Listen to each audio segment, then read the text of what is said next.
યુદ્ધથી કોઈનું કલ્યાણ થાય ખરું?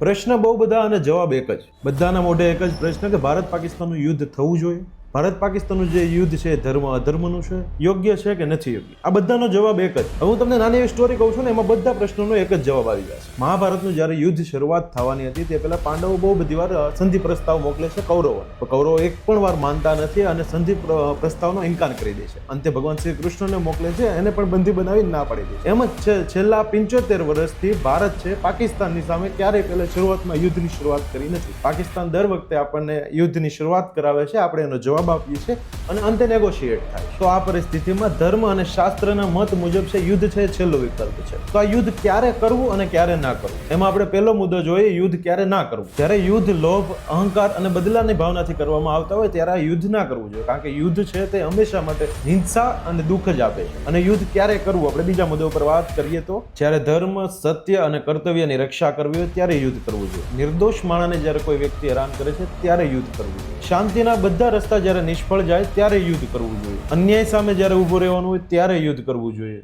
મેં તમને ધર્મને આધારિત આખી સ્ટોરી જણાવી દીધી. હવે તમે મને જરૂરથી જણાવજો કે આ યુદ્ધ કરવું જોઈએ કે ના કરવું જોઈએ.